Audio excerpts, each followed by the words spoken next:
long enough. I got to see XXX, The Return of Xander Cage.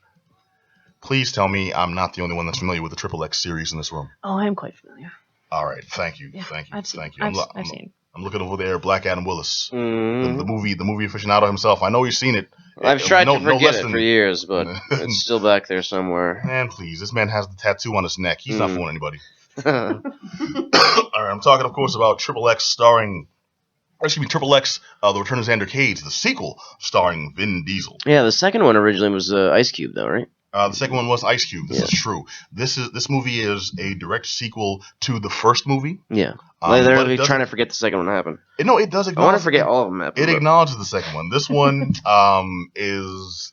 I feel like Vin Diesel himself, just the man, and the projects he takes and the projects he spearheads, is really trying to embrace the juice he's got from the Fast and the Furious series. Well, that was it. Like we mentioned before, he... Originally, we did this movie, did the Fast and Furious, did XXX and things, and then he didn't do. And Riddick was another one of those, Pitch Black. The Chronicles of Riddick. Yeah. So he didn't want to do sequels to these movies. You know what I mean? He thought he wanted to go on more projects and everything like that. Yeah. And then it got to a point where he got older, he got fatter, he got uglier, and he was still a bad actor at that point. And they're like, well, I can keep doing these movies until I do call him a bad 8 actor. or 9 or 10 of them. No, I wouldn't call him a bad actor. You're right either, but I just not like his range isn't really within a certain scope. And he's tried to do a few serious things as well with varying degrees of success. Yeah. But this is what he is. You know what I mean? So now all he can make are the sequels to things he did in like the 90s. He knows you know this, what I mean? And I would like. And now he's realized this later on, but this is him now, and he's just a weird looking old. Well, I'll give it to him. At the very least, it's like at this point you can tell he's in on the joke. Yeah. I don't think he is. I think he's part of the joke. I don't think he's in on it though. I think he takes himself very seriously. I thought so too. If you see XXX, The Return of Xander Cage, trust me, he is in on it. You think so? I guess I got to see it to. I think it's working Guardians of the Galaxy. That cued him in, right? I think so. Right? I think so. But he's done like the Iron Giant. He's done a lot of voice work and stuff, just doing the grunts and things like that. He didn't write it though. He was tasked with bringing life to the character. That wasn't his script, but he was the one who presented that. You really think he wrote those lines? I am Groot. No, he didn't. Got a lot in there. took a lot of effort. You know what pisses me off? When interviews for Guardians of the Galaxy came out, and it's like, as we understand it, your character only says those 3 words. He's like, yes, but you got to understand the beauty of the writing. The way this is written and directed, he only says those 3 words, but every time he says it, it's done with such emotion, such depth. You believe.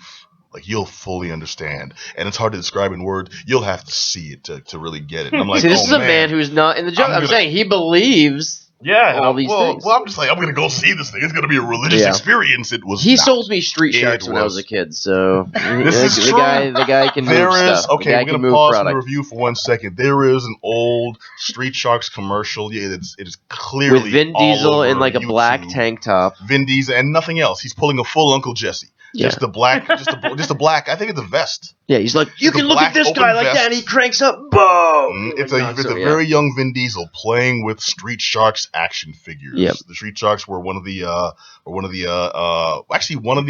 few successful Ninja Turtles ripoff series. Yeah, it's one of those weird '90s things. You know what I mean? Like with the Cowboys of Moo Mesa, the Street Sharks. Hey, don't knock the Cowboys of Moo Mesa. Not. I'm just saying it's one of those things that came out around the same time where they just like gave these. I was seriously just talking about Street Sharks the other day as one of the 3 most improbable like children's cartoons. Oh yeah, totally. Yeah, it's a weird thing. Street Sharks, the Kid and Play cartoon. Wait, no, you wouldn't say Hammer Man? And Hammer Man. That's what I said. Hammer Man. I said, what about Hammer Man? Oh, I'm gonna go ahead. Yeah. All right, we became the nerd down for a second there. And third, Attack of the Killer Tomatoes, the cartoon show. Yeah, the cartoon show. Adam's favorite movie. One of them, yeah. Yeah, it's important. Okay, where were we? We're talking about Vin Diesel playing with Criterion Street Sharks. Collection right there. Exactly. No, Vin Diesel, I think he's gotten to the point where he's accepted that these are his roles and he's okay with it. I think He's a good driver. To the to the point where in these movies, okay, I mentioned Fast and the Furious in this because Fast and the Furious, he's all about family. Yeah, We're man. family. And I We're love family. Fast 5 so much, and that's when he was like so overweight, and all he wore was white. Yeah, He had white pants and a white wife beater on, and he's just like wicked overweight, just walking through, and he's like fighting The just Rock. waddling And then you through wanted Brazil. us to believe that he could fist fight The Rock in that type of shape and win. Well, he could. Like, get out of here. Think about it this way. And all the ridiculousness of that movie. If The Rock punches flab that's dense enough, he can't withdraw that fist. Yeah, That's that's what I'm how saying. So Blob he's does it. incapacitated while he can get it In back. So the most everything he can that's do ever happened is in get those movies. swallowed by Vin Yeah, Diesel's gut. Exactly. That's how As the you Blob know. does it. Yeah, Vin Yep. Diesel's just gonna inhale, and then suddenly Dwayne Johnson's nothing but like a loose shoe, and a fond memory of cocaine sniffing in what was it, Pain and Gain?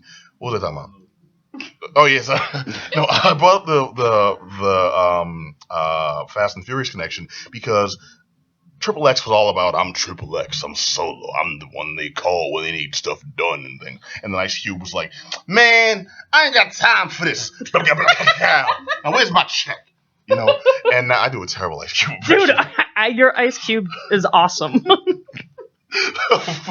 And then this one, suddenly there's more than one XXX. We find out there was actually the XXX program, which wasn't just about getting Vin Diesel in where the government needed him. This was about getting a lot of specific extreme athletes. Yeah. Doesn't he assemble a team? Is that what it is too? Well, come yes, on. eventually. He's got a team of people that have no significance before this movie, and even in the movie kind of have no significance when we see them. It's made up of an excellent assassin sniper. Uh-huh. She is badass. She's incredible. Yep. A crazy driver who we don't actually see do anything but crash. And then a DJ. A DJ, cool. yeah. Is he also a hacker? Like, No. Is he like the man when he walks in? He's like the master of disguise? No, he's a DJ. He walks in and that's it. He changes the music. You know what I hated? In like 3 different places they infiltrate. He changes the music. and that's it. that's like it. that's his like master his of like thing. espionage. Well, I just They give hated him all a gun, he the doesn't- tropes that they do, but then they had to have that line. He's like, God damn, it feels good to be back. I hate that line anytime. They're like, oh, there's a sequel. Oh, it feels good No, to be they back. didn't do that. They didn't do that line because he didn't want to come back. It's in the commercial, though. I'm saying Okay, it's in the trailer. Okay, good. It's not in the movie. It's one of those that they left out. Oh, God, they Which had is- to leave that. Yeah, okay. Well, okay, it doesn't okay, really look- matter. I'm just saying. Look at it this way. This is one of This those is movies Cheeseball where City guy. this is one of those movies where you suspend your disbelief from the very beginning. Oh, really? From Went in the this thinking it was a jump. documentary? You have to. Yeah. Because you walk in, like, first of all, this dude, I don't want to come back. Solid, no problem. We buy that. But And it someone's feels gonna bring good him to back, be right? No, we walk in, Sam Jackson giving a speech, he's talking to some dude, and it opens up with title cards. With title cards that give like, stats, favorite like song, and then a joke about the person. Is there like blood type like in animes too? No, Like- no. But they're not too far off. Yeah. Favorite show would be Yeah, Real Housewives Yeah. of Atlanta. Dumb stuff like that on their card. Like specialty is headshots, Mm-hmm. and then failing is headshots in Call of Duty. Something dumbness like that. But you know what? That lets you know. Don't take this movie seriously. Just go in expecting dumb fun. Once I knew that, I actually had a damn good time. Blown away how much I enjoyed this movie. I walked in there ready to hate. I'm like, man, the first XXX wasn't that good. This one didn't even have Ice Cube. Yes, it does. Yeah. Okay, let me read the premise because I realize I'm just babbling at this point and we kind of geeked out on Vin Diesel and we're running out of time. So, after coming out of self-posed exile, Daredevil operative Xander Cage, played by Vin Diesel, must race against time to recover a sinister weapon known as Pandora's Box. Oh God, really? Oh, really? Mm. Wow, A device- ripping up Wait, Tomb dig Raider? this. A device that controls every military satellite in the world. One device.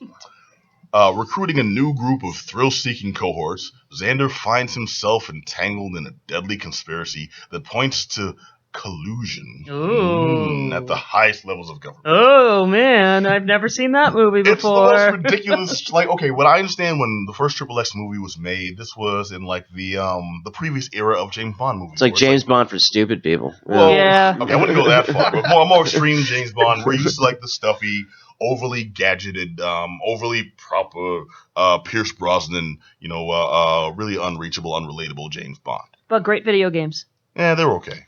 Dude, GoldenEye, come on. Okay, play GoldenEye now. We are so far beyond that. You can't go Best home game, again, I'm 97, sorry. baby. 97. He said 20 years later.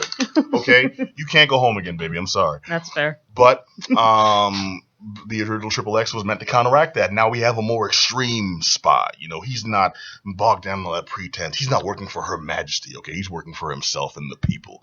And it's like, cool. We get all that from the original. And it was a nice little kind of X Games type movie. Yeah. This one had none of that. This one was just dumb fun from beginning to end. He forms a team. It makes no sense. There's a DJ who's power. This dude's, like, the only reason he's on the team, he walks into a room, puts his hoodie on, throws his hands up, everybody starts dancing. Cool. So wait, That's he's like a bard in like the D&D game. No, he's not even the Are bard. you sure Because he's he's not not a bard? Yeah. The That music isn't sounds coming like a from bard. the music Yeah. isn't Sounds coming like a from bard. him. It music is not fascinated coming everyone from right there. him. Yeah, but if he's a DJ, I mean, he's He representing is bard your power. fair dinkum ring master. Okay, that's this dude and only this dude. But you know what? Just really fascinated by this character. Okay, I will say, the stunts were actually really on point. They went all out to go extra ridiculous, but still make it look freaking cool. Everything looked cool. You acknowledge it's stupid as hell when you see this dude skiing down a dry mountain in the jungle. Actually, I won't say that next part because that's a spoiler. But yeah, that's pretty much. That's in a the Bond gist film of it. too. He snowboards down a mountain on a snowmobile. But a dry mountain, my friend. Yeah. No snow. What's No. In fact, I think it may have been summertime. Skis between trees. Naturally. Yeah. No problem. Yeah. Man, vehicles that don't exist, weapons that don't exist, and I love this thing from beginning to end. The acting was actually decent for Vin Diesel and others. No one really wasted because there's no one that's really known in this. It did have Sam Jackson. He's in and out. It was mostly just a grandiose cameo for him. Same with Ice Cube. But you know what? Their scenes were satisfying and on point. This is the type of movie that you go to see and realize, yeah, they acknowledged the first movie was goofy as hell, so they made the sequel goofy as hell, but not stupid. They made it goofy as hell with care to show, yes, we get it too. And that's the main thing I appreciate. I was ready to walk in like, okay, they're doing a Chronicles of Riddick. They took one little thing that was slightly popular and going nth degree ridiculous with it. No, they made it. They pulled a hot tub time machine. Like, we know from beginning to end that this is goofy, so we're gonna do the best job with something goofy that we can. And I respect that. I really do. Believe it or not, XXX, The Return of Xander Cage, earns my recommendation. I recommend cats go check this out. Don't go in expecting Shakespeare, but go in expecting just a good-ass time. And dig this. We're talking about XXX, Xander Cage, The Return of Xander Cage with, nothing but, weirdness and testosterone and stuff. This movie passes the Bechdel test. Yeah. Okay. Yeah, and not only that, there's scenes of racial harmony, between classes, between sexes. See, that's heartwarming to me. Everybody's uniting just to find Pandora's box. It's just a magic MacGuffin that brings. There's never been a greater search for the box. There's never been a greater search for the box since American Pie. Oh. Now I will say that Donnie Yen is in this movie. Okay. And Tony Jaa is in this movie. Two of the most badass martial artists you'd ever see. And Donnie Yen represents. And Tony Jaa is wasted completely. Bummer. This dude is used to such poor... I was embarrassed every time he was on stage. Because he's pretty much just doing like a... I don't know, maybe a Michael Jackson impression or something. It's ridiculous. But, you know what? That didn't take away from the enjoyment of the experience, and I pretty highly recommend, if you're just in for a dumb fun time, XXX, The Return of Xander Cage. Cool. Mm-hmm.